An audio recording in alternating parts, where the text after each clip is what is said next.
Um minuto em Campos, estamos de volta com o Folha no Ar, primeira edição, e hoje recebendo a promotora Maristela Naurati. Ela é titular da terceira promotoria de tutela coletiva de Campos e está conosco hoje no programa falando sobre a atuação do Ministério Público, da tutela coletiva, a terceira promotoria, que é responsável por esses municípios que a gente falou aqui. E a doutora Maristela esclarece pontos importantes aí, neste momento em que a gente vive o colapso da saúde, vive também, sem contar essa história de fake news, sem contar essa história de negacionismo, e não, pelo amor de Deus, não quero entrar nisso, mas há ainda necessidade grande de se esclarecer vários pontos, porque se for levar em consideração, para cada profissional ele é prioridade, para cada estabelecimento comercial ele é essencial. Então é preciso assim muita conversa, muito diálogo, e por isso o programa, né, tem a honra de poder contar com a presença da doutora Maristela hoje. Arnaldo, voltamos com você. Nesse bloco você fala sobre o colapso da rede de saúde em Campos.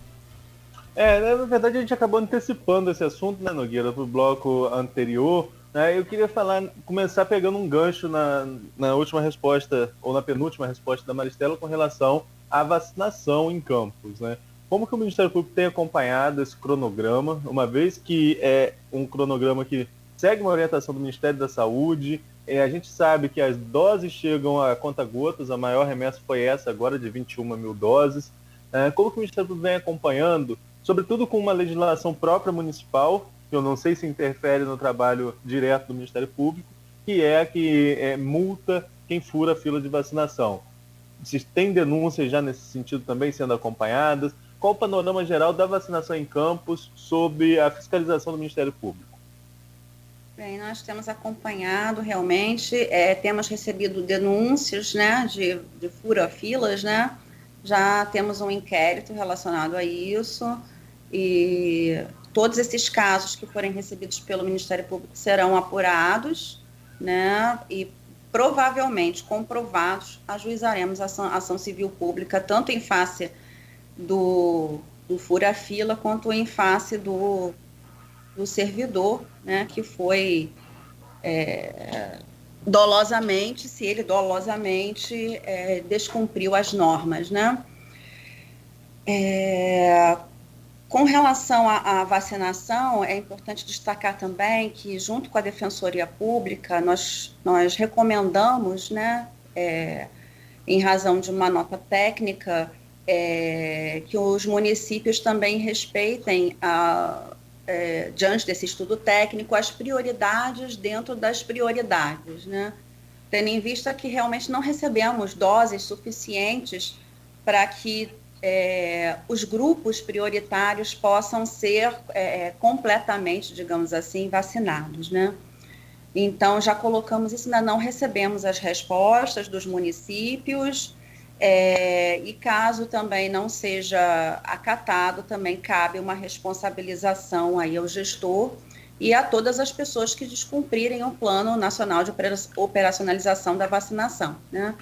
É muito constrangedor, né, que pessoas, inclusive, né, com capacidade de entendimento, furem a fila de vacinação e prejudiquem uma pessoa com muito mais fragilidade naquele momento de se proteger contra o vírus.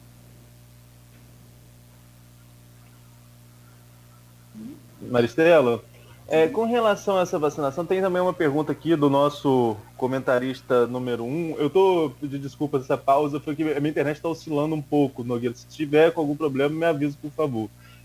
Tem a pergunta do nosso comentarista número 1, né, o Maurício Batista, com relação a essa questão de vacinação, em que ele faz um questionamento direto com relação a acamados, né? Ele coloca: qual a fiscalização do MP com relação aos idosos que se encontram acamados e não receberam a primeira dose da vacina, já que vemos estudantes vacinados, a maioria novo, sem sequer trabalhar na linha de frente.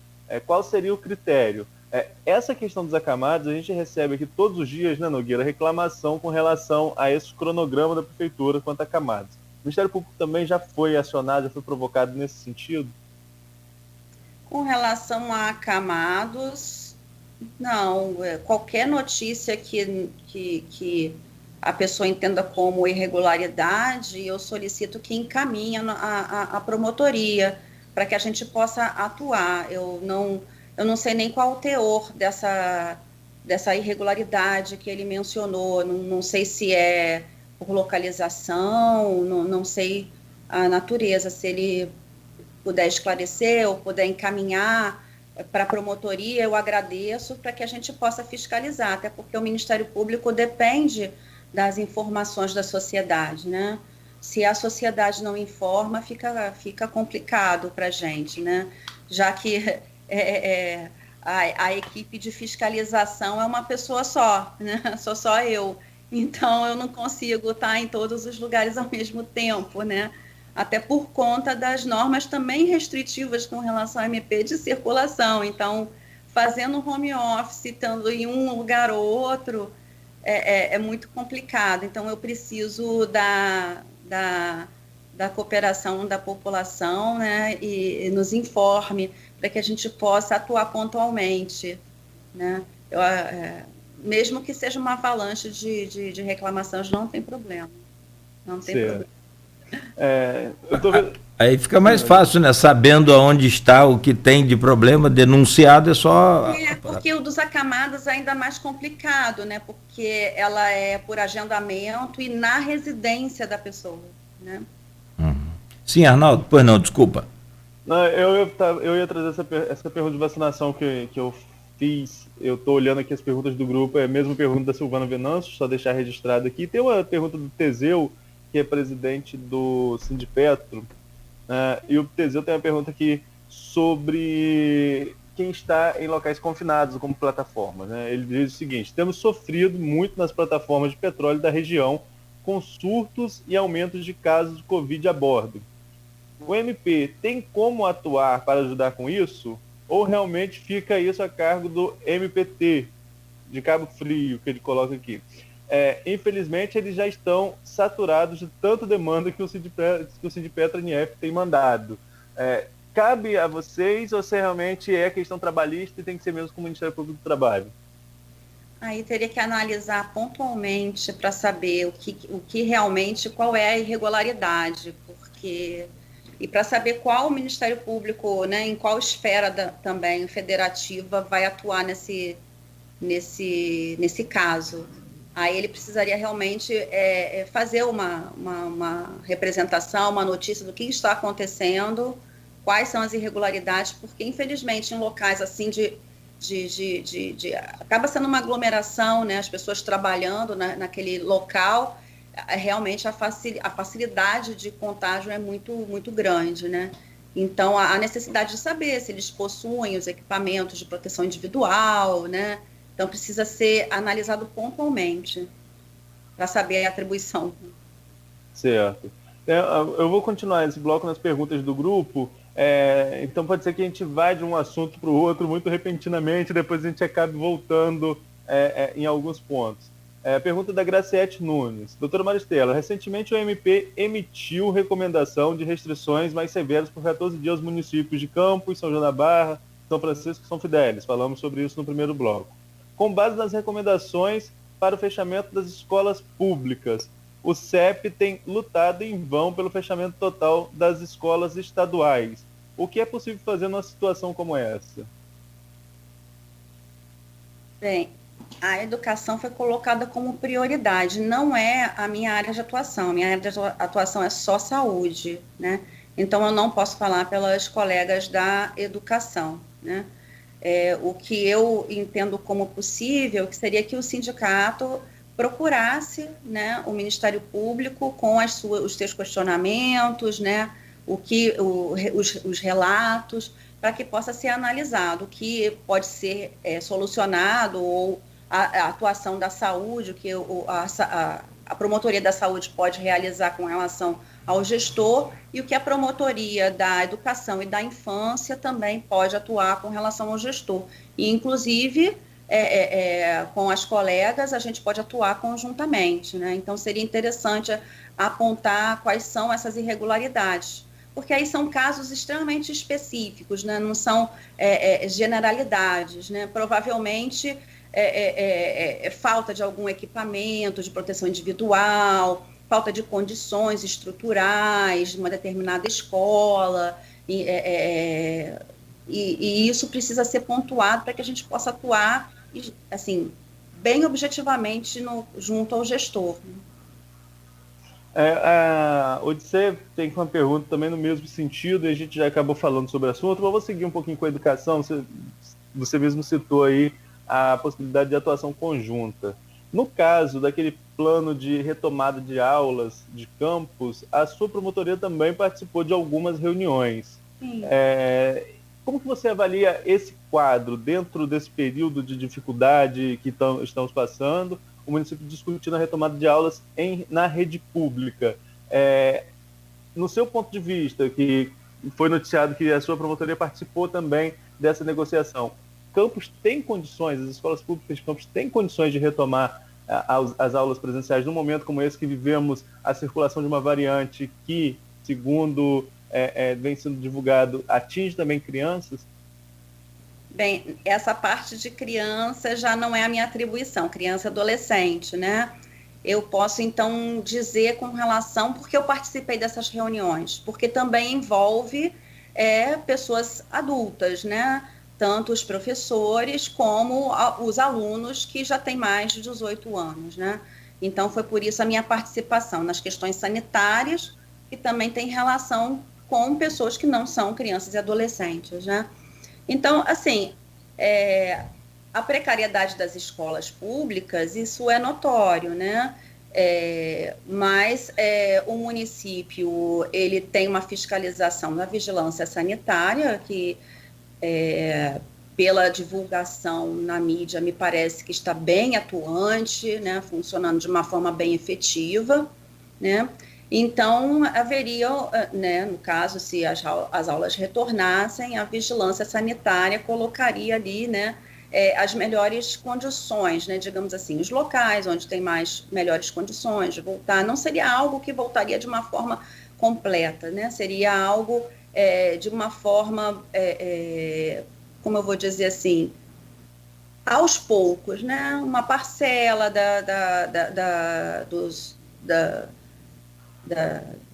como é que eu vou dizer, das séries, né? De forma escalonada, avaliando os resultados de contaminação. São muitos pontos que foram abordados nesse planejamento para evitar que haja um crescimento de contaminação e tal. Mas, nesse momento, isso não vai funcionar, né? A gente vai aguardar, né, uma nova oportunidade onde a gente esteja numa situação um pouco melhor, né? Nós comentamos... Pois não, Nogueira? Não, só acrescentar, então, a Odisseia também posta aqui no nosso streaming, que ela encaminhou as denúncias ao MP. São 5 escolas em Campos da rede estadual com surtos de contaminação e continuam abertas.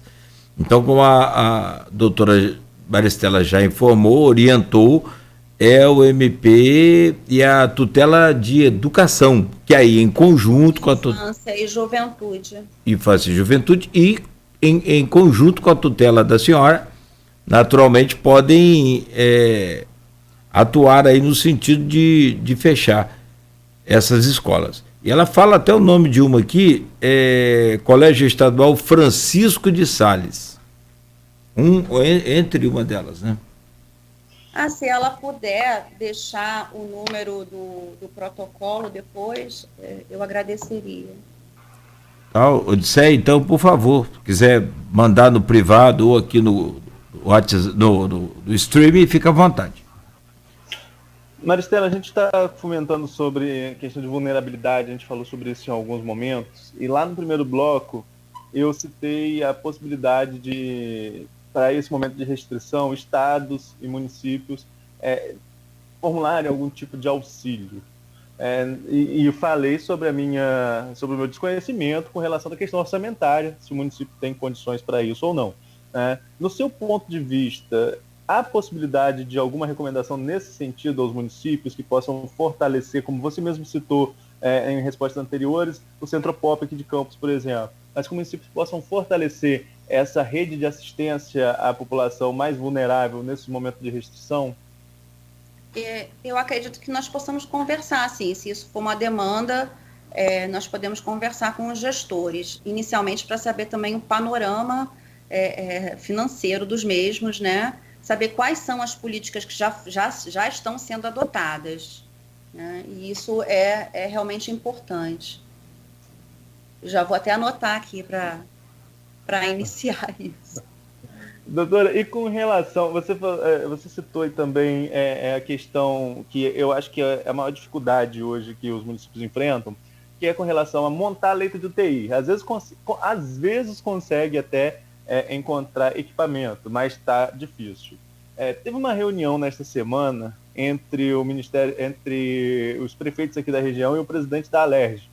E nessa reunião, a prefeita de São João da Barra, Carla Machado, segundo o material que foi enviado pela Alerj, pela assessoria de imprensa da Alerj, ela mesma levantou que está difícil comprar equipamento, está difícil comprar medicamentos e ainda corre-se o risco do Ministério Público querer denunciá-los por improbidade devido ao preço que está sendo praticado, que ela mesmo falou que o preço está bem mais alto do que o normal.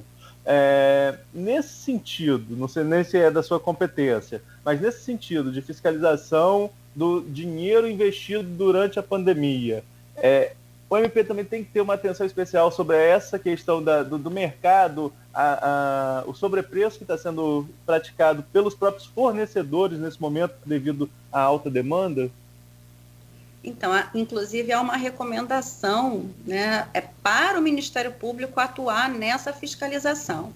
Aqui em Campos, a atribuição é por distribuição, ou seja, se nós recebermos algum tipo de notícia sobre irregularidades, né, é distribuído para as 3 promotorias, né? Então, não necessariamente, se um gestor ele comprar com um preço maior, não necessariamente ele vai ser acionado judicialmente, né? A gente só aciona judicialmente após uma análise contábil ou uma análise econômico-financeira realizada pelos nossos órgãos técnicos, né, do Ministério Público. Então, não digamos assim, comprou, todos os fornecedores estavam vendendo muito caro no mercado. Não, vai ser realizada uma análise, né? Até por conta de essas situações, infelizmente, essas situações calamitosas, elas facilitam essa corrupção, né? Infelizmente, nós vemos isso, né? Se aproveitam dessas circunstâncias para a corrupção. Mas não necessariamente um valor acima do normal de mercado, o gestor será acionado. Haverá uma análise técnica para isso, né?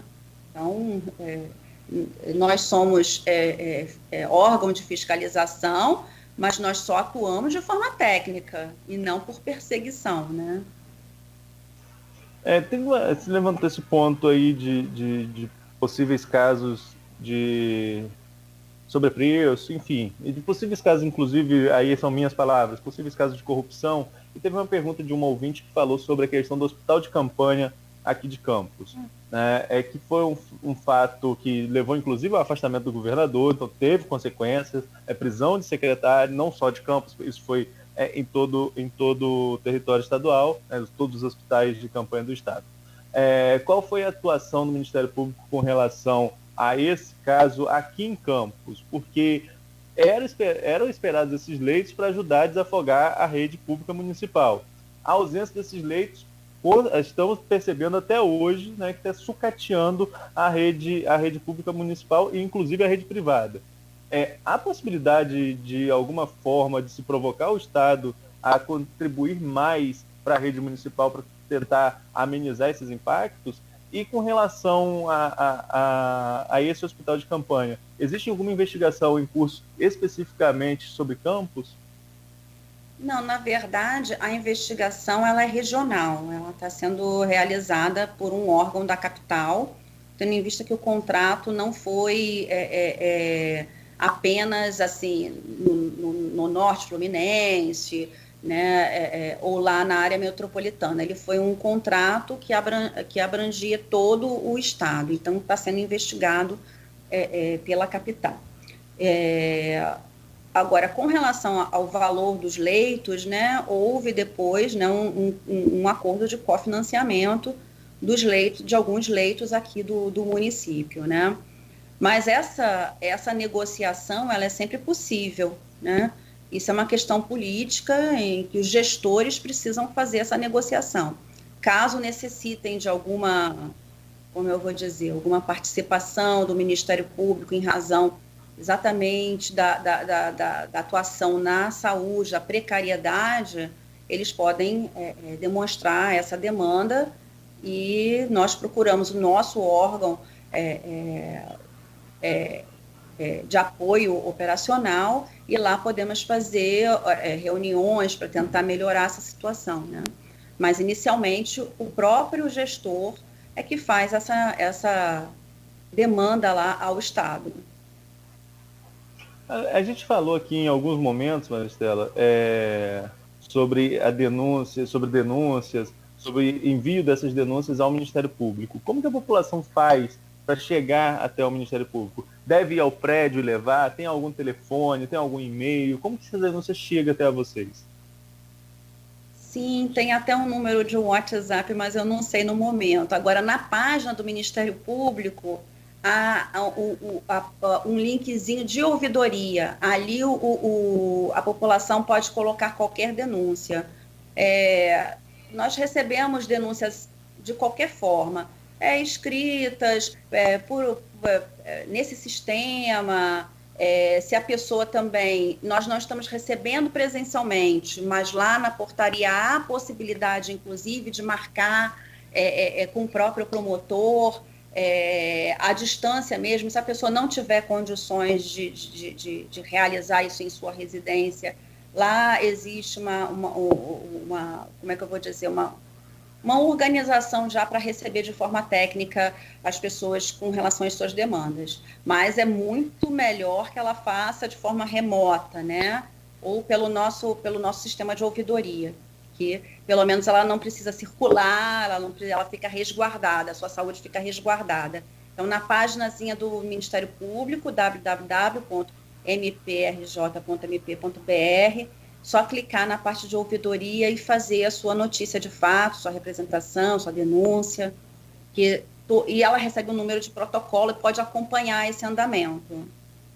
Okay, e os nossos telefones, que são divulgados também na página, pode falar livremente com a nossa secretaria. Nesse período agora, os telefones também estão funcionando, né, doutora? Sim. Perfeito. Sim. Vou acessar a página aqui, Arnaldo, e aí a gente posta até no link ali para quem não anotou, anotar aí, acessar direto lá, enfim. Podemos fazer um intervalo então, são 8h25, rápido, e a gente volta na sequência aqui no Folha no Ar, primeira edição, hoje conversando com a doutora Maristela Naurati, da 3ª Promotoria de Tutela Coletiva de Campos, a Promotoria de Saúde do Ministério Público, e a gente fala sobre esse super feriadão também, essas recomendações todas, né, e de que forma o Ministério vem enfrentando, ajudando aí aos órgãos públicos, né, a combater e também fiscalizar a atuação de cada um neste momento. 8h26. Agora, o maior fiscal de todos os fiscais é a população, né? Com certeza. Né, doutora? E aí sim, são em Campos mais de 511 mil habitantes, no Brasil mais de 210 milhões. Então são muitos fiscais. Basta ter, né, a boa vontade de fazer a denúncia correta, né? Não precisa se identificar, mas se puder colocar o maior número possível de dados, eu agradeço. Que bom. sem se identificar, não precisa. Ah, melhor ainda, que às vezes a pessoa não gosta de se expor, ou para evitar até mais problema também. E o importante é isso. A própria polícia militar, sempre que a gente conversa aqui, né, Arnaldo, ou em qualquer oportunidade com os comandantes da civil, da militar, o maior colaborador e elucidador de crimes, né, é a população, que contribui denunciando. São 8h27 em Campos, no oferecimento de Dedumas Baterias, Laboratórios Plínio Bacelar e Clínica Proteus. Voltamos em instantes. Sua conta de luz pode estar mais cara do que uma prestação dos equipamentos